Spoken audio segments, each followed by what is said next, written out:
You've got ideas, you've got ambition, you've got no time, or so you think. I'm Marissa Lonick, and I help busy moms with big dreams and no time. Join me each week as I dive into time management strategies, goal setting and achieving framework, and inspiring guests who are juggling mom life, work life, fill in the blank life.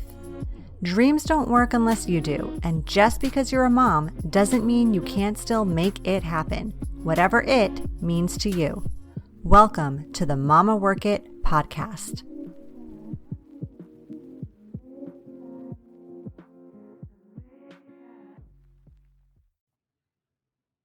Hey, mamas. Welcome back to another incredible episode of the Mama Work It podcast.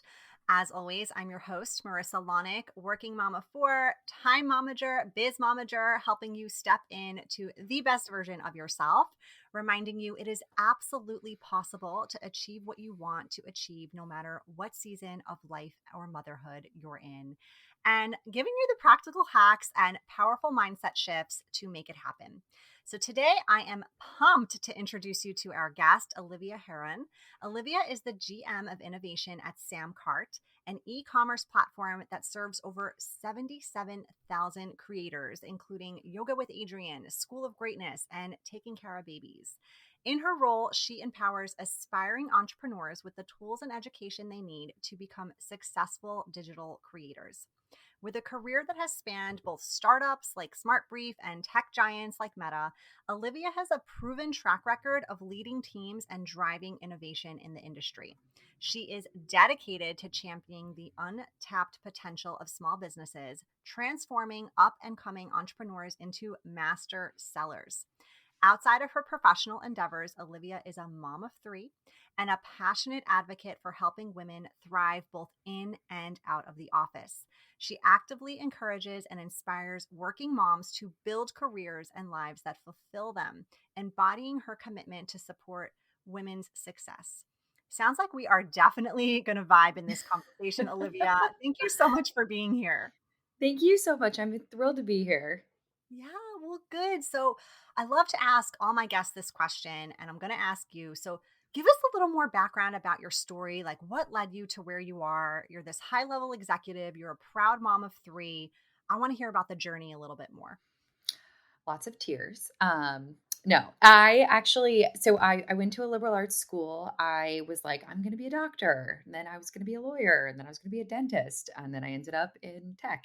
Went to school, was a very curious person always, and found that there was a lot of encouragement for me to explore specifically marketing and sales. And I decided to take that leap, and I ended up at SmartBrief, and then kind of just continued my journey. I always joke it's a jungle gym, as Sheryl Sandberg says, and I didn't really know where I was going. I just knew I wanted to enjoy my day to day. If I'm going to be away from my then husband and now kids, that I wanted to make sure that I was really having fun and happy outside of being with them. And so I've had the chance, as you said, to explore big and small all along the way, but have really found in the last couple of years that my kind of biggest passion is definitely small businesses, enabling them, supporting them. And, you read a lot of news about how small businesses run the economy and they're the foundation of the economy. But what you don't read is that actually lots and lots and lots of them are going in and out of business every year, which is part of what's sort of underlying that foundation. And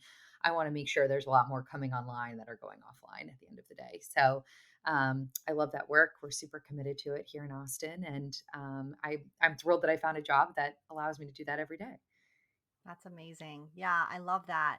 And you're right. We don't talk enough about how small businesses, like a lot of small businesses, I hate using the word fail, but they sort of give up right before maybe that thriving point, or they pivot or shift gears, and it's a really challenging industry to be in. Absolutely, Yes. especially cuz a lot of people when they get started have either a very small team or no team. They're wearing all the hats and doing all the things. So thanks for mentioning that. I appreciate it. Yeah. Yeah. So you've mentioned your passion for helping women both thrive in and out of the office. Tell us more about some specific ways that you've been able to support working moms in your career or through your role at SamCart or just in general. Yeah, so I guess there are a few different things. So I think the first is I had my daughter who is 7 years old. I had her when I was 31, and I was on the early side for my group of friends. We lived in New York City at the time, and I didn't have a lot of friends who had careers and also kids. Most of my friends didn't have kids at the time, and I very quickly realized how kind of uh, world changing having a child is. And I think the very first thing that I sought out and I sought to help other employees, especially my younger employees who are also having kids, think about was just like what was balance going to look like in terms of career and how they were going to think through it. And also just being really honest with a lot of people about my experience having a kid. I love my daughter to the moon and back. I was not quite prepared for all of the changes that would come. And so, if people want to hear my experience, I was always happy to share. If people didn't want to hear my experience, I did not share. I always found though resources that I could provide, et cetera. And then ended up doing a lot of mentoring through a variety of different programs for specifically moms and thinking through how to assist them from a day-to-day perspective, both in terms of the things that you talk about, like tips and tricks and things that work for some and don't work for others. And it really is a gathering game. Like these types of podcasts are so amazing because no one size is going to fit all. And so hearing lots of different women talk about different things that work for them, every single mom sort of pieces together then their own system for making it work too. And so I had the chance to do a lot of mentoring to really help other moms that come back to the office understand how to make that transition back to the office. And I was so lucky to work at a company when I had my second and third that really supported moms and gave quite a lot of time off, had a lot of resources for moms. But in my first company at a startup, I didn't have that with my daughter. And so learning very quickly how short, 12 weeks is, and 12 weeks is still pretty amazing, was brutal. So talking a little bit through what those first weeks look like was really helpful for a lot of friends who were also in startups who then went on to have kids as well. Yeah. And I like what you said about you take a bit of this and a bit of that, and, a piece of this and a piece of that. It doesn't have to be sort of one specific path that someone else followed that's going to Yeah. work exactly for you. Yeah, definitely not. And not only is that true, I think like it's hard. You're getting so much advice, especially when you're expecting, for example, that you on the one hand, it's like, okay, I want to absorb all of this. And on the other hand, it's like totally overwhelming. And you're not really sure like what's your world going to be like? What are these pieces going to look like? What's your childcare situation going to look like? All these things. And so as you put those together, you sort of see bricks kind of stack on top of each other layer by layer. And you suddenly remember, oh, I remember so and so did X, or so and so did Y, or one person had a nanny, one person went to daycare. And you can start to kind of weigh pros and cons. Just don't Google late at night. That's like the one rule. Don't Google late at night. Everything else is fine. Just don't Google late at night. Yeah. Downward spiral for sure. Yes. So I'm curious, what's the best advice you got during that time? Oh man. I got so much advice. I think the piece of advice that I held on to with just like a death grip, especially early days, was like, today is always the worst day. Like every single day does, in fact, get progressively better and worse and better and worse. And, there's ebbs and flows and everything. But it's like, if you go into that with that mindset, like, okay, this is the worst day. This is the worst. This was the worst day. And then the next day is like, this was the worst day. It's like, you feel like you can get through it because you know that there's sort of hope on the other side. That sounds really dark. But when you're not sleeping or breastfeeding is an issue or your kid's got their 95th ear infection, like it's really hard in those moments to remember that, like, okay, this is the worst of it. It's going to get better. And so, like, that for me was my like mantra, like, okay, this is the worst day. And then it was like, okay, it's getting a little bit better and like incrementally. And then suddenly you're like, okay, I can manage three kids at a coffee shop. I'll never forget the first time I took all three kids out together. So it's like, oh, you can do it. It's incremental. Yeah. No, I like that. It's not where like my mind would go immediately to tell myself that, but I can see such value in it because it's almost like there's an empowerment piece to that. Like, well, damn, I survived it. I survived the worst day. So I could pretty much handle anything. Like, you know how Yes. you feel after you accomplish something really challenging that you were doubting you could do. You feel like on top of the world. You feel like you handled it. You feel like a badass. And so makes a lot of sense that if you're telling yourself that, that's what could come out of it 100%. Yeah. I think I also was constantly reminded, and I didn't really understand this at the time, to be kind to myself. And you hear that a lot. Like people are like, be kind to yourself. This is really hard. And I don't think for a few years I completely understood that, mostly because you really don't know what other people are going through, and you're sort of in your own, you're running your own race for sure, especially when babies are younger.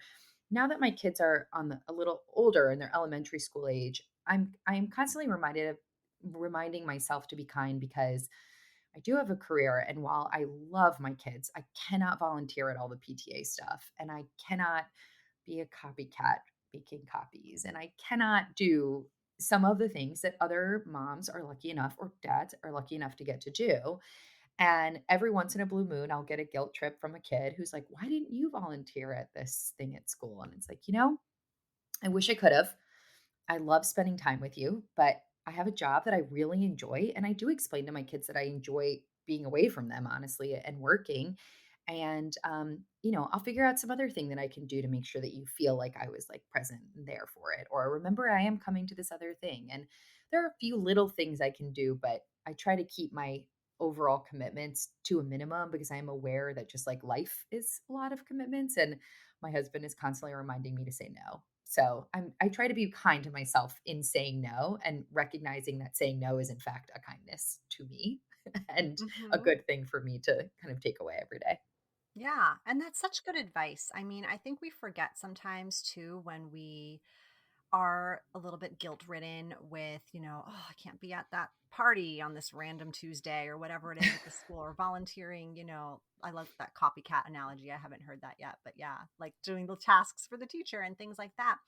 That when we explain to our kids, like, hey, like, I really enjoy my work. I need to be there for my team as well. And this, however you want to put it, you're really parenting in that way. You're setting the example that you can love a career and love your family and create this balance that can exist. Like you can quote unquote have it all, right? The Mhm. memes are not telling you the truth. It is possible. So while it's not always easy and simple, and sure, we all struggle no matter how easy it might look from the outside looking in, I think it's really exemplary parenting to be able to do that and showcase that and not always be available and present. Something that comes to mind for me is like I made it a goal this year that I want to meditate every day. And so I try to do this in the morning. Sometimes kids will wake up earlier than expected and like catch me in the middle of it. It's definitely like a little bit of an interruption in that space, but I try to like finish it if I can, especially if it's my older kids who can, be kind of respectful about that time. But I realize like if I'm not stopping what I'm doing and going like in the immediate request of what's needed, it's not necessarily a bad thing because I'm setting this example that like, no, this is my time. This is something I committed to, a goal I committed to that I want to see through. And I noticed that they're taking those sort of life skills, life lessons upon themselves. So now there's even this interest in meditation with my kids. Like this Cool. morning, my son came in. He's like, we had a 4-day weekend. He was like a little nervous about kicking off the week and getting back in the flow and the rhythm. And he's like, can you put on a meditation for me and like help me get in the zone? And That's so awesome. I just felt so awesome that that was Yeah. part of what came through. And even in those moments when I feel guilty and I'm like, oh man, I should just go start making breakfast or whatever I need to be doing in this mom mode. No, I'm going to take these last like 7 minutes and finish this. So, anyway. Yeah. I'm a firm believer in making, and I have not always been very good at this, if I'm being really honest, but I've done similar. I am an urban Legree fanatic, which is a type of Pilates that, and I've never really liked exercising, which is sort of the joke. And I got into this, and after my second kid, and I got in really good shape, and I was like, wow, I love this so much. And after my third, I wasn't going as frequently for all for a variety of reasons, including a diastasis. But post that, I started going again, and my kids know that Sunday mornings and Wednesday mornings, like this is mom's time. And you also find that they become kind of resilient and take care of each other in those moments where you're not like jumping and fixing. They Yeah. will go jump and fix themselves, which is so cool to see them start to do and build. And obviously, when they're little, that's not a real thing. But especially as they get older, I think it's important, also, especially for my daughter, to show that it's like, nope, I am a mom, but that is not my only job. And I Yeah. have got a lot of other really cool things and things that I love doing, whether it's hanging out with friends and grabbing a drink or going to Pilates or working, but that I'm going to prioritize those things too. It's not, my kids are not my be all end all Yeah, today. definitely. Yeah. So you mentioned when you started having kids, you were really the first in your friend group to sort of enter into this very different world. Yes, And I definitely. imagine it can be really isolating for a lot of working moms out there, right? Especially if that's the case, but also if they just work in an environment that doesn't necessarily, put working parents front and center, doesn't really understand the work life balance of how that changes and all those things. So what are some effective strategies for working moms who might find themselves in that space to overcome it, to get through it, to thrive, not just survive that stage? Yeah. Um, Well, I can first tell you what not to do. What not to do Okay, is to yeah. not speak up. I guess I didn't fully understand what I needed to ask for. And especially returning after my first, I was returning to a startup. They had never had a pregnant woman coming to the office. There was no space for me to pump, for example. And they were like, oh, we got you a room and it has a lock. And they had like literally installed the lock themselves. And then I like turn around and I realize I'm staring out a huge window. Like, okay. So there's a bunch of things like that that you can, I guess, make do with, but you realize that actually you don't, not only do you not have to, but that you should make a list of things that you would like or expect coming back. And that can be based on research or conversations with other friends that are just going to make that more comfortable and convenient for you. And I think that that's honestly a really important thing to do.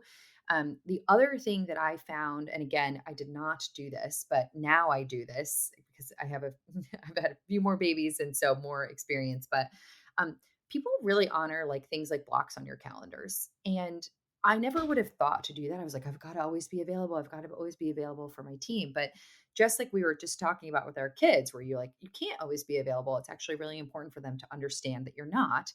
The same holds true with work. Like you're not always available, and the expectation should be set that you're not. And so for me, every day, the hours of 4 to 8 o'clock are booked.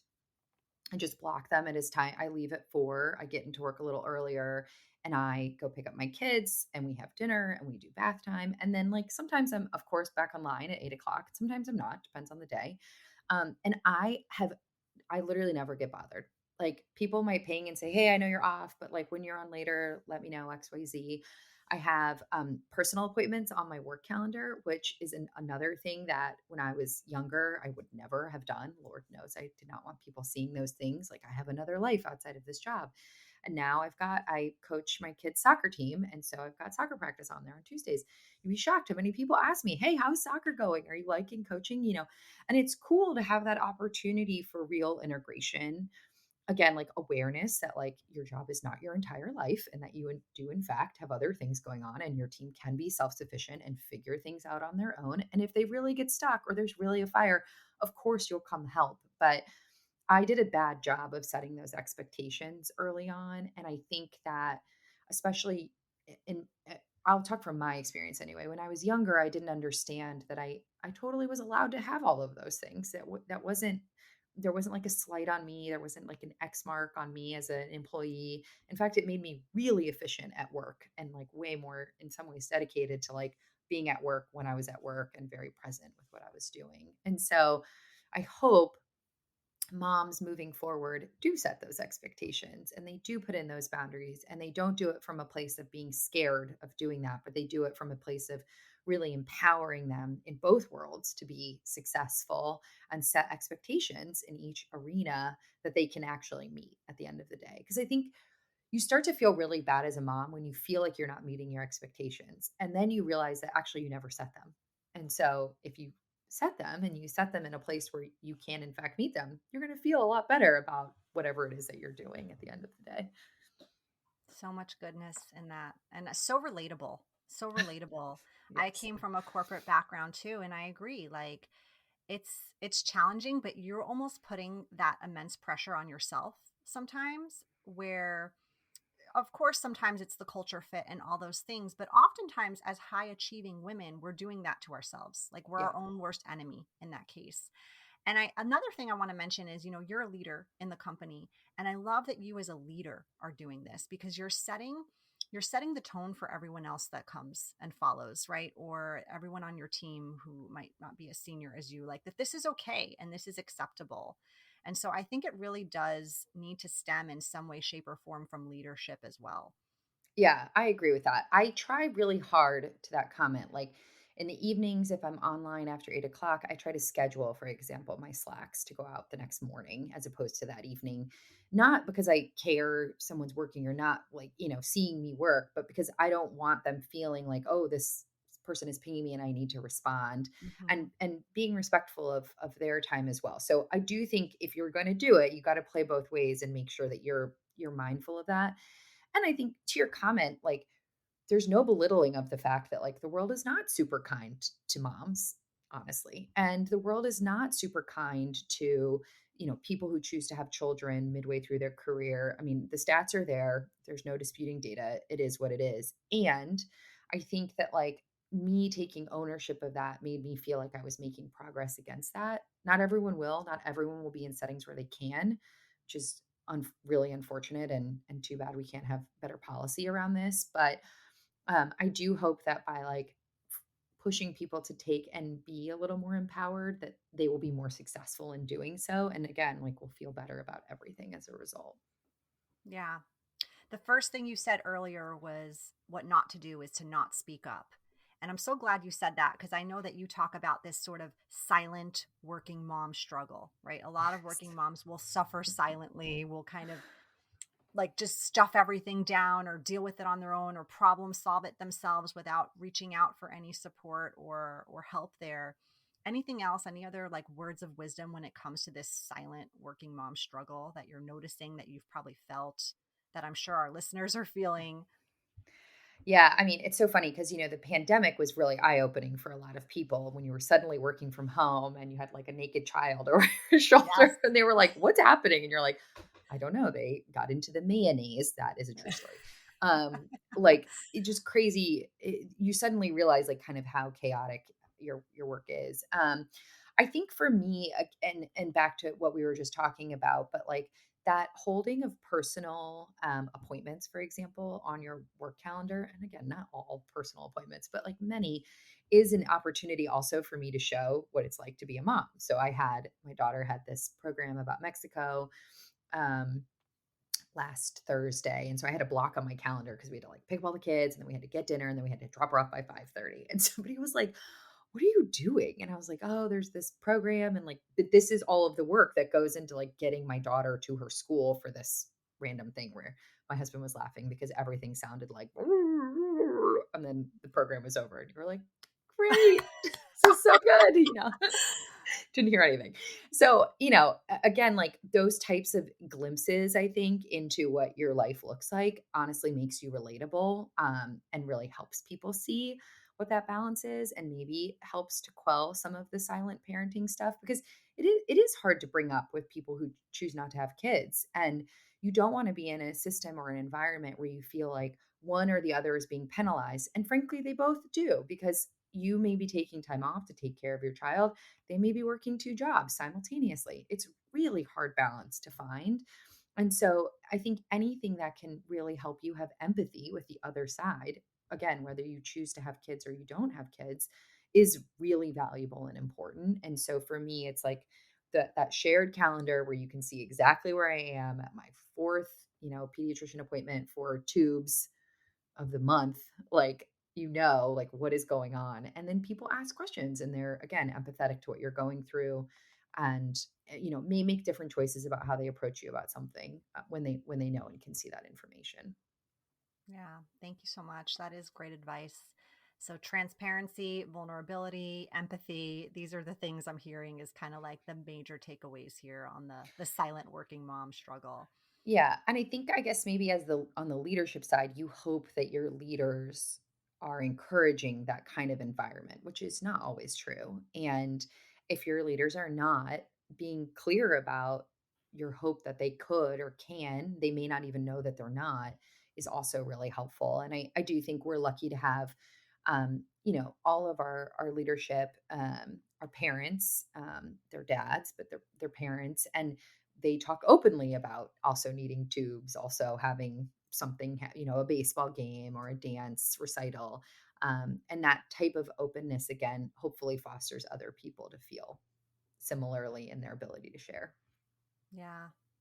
Well, thank you so much. This has been such a great conversation. I know it's going to be super helpful to our listeners. We're going to jump into our lightning round before we wrap up the episode. Are you ready? Maybe. Yes, I'm ready. All right. I promise these aren't too crazy, these questions. All right. So tell us, what is your guilty pleasure TV show? I just finished Love is Blind, which I have Oh, mixed feelings girl. about. But Yeah. yes, I love Love Island. It's terrible, but I love it. Specifically UK version. Love Okay. Island Yeah. I'm UK. a Love is Blind fan myself. Not my Okay. favorite season. I agree, but still You feel bad about yourself watching. addicting nonetheless. Addicting Yeah. Yeah. nonetheless.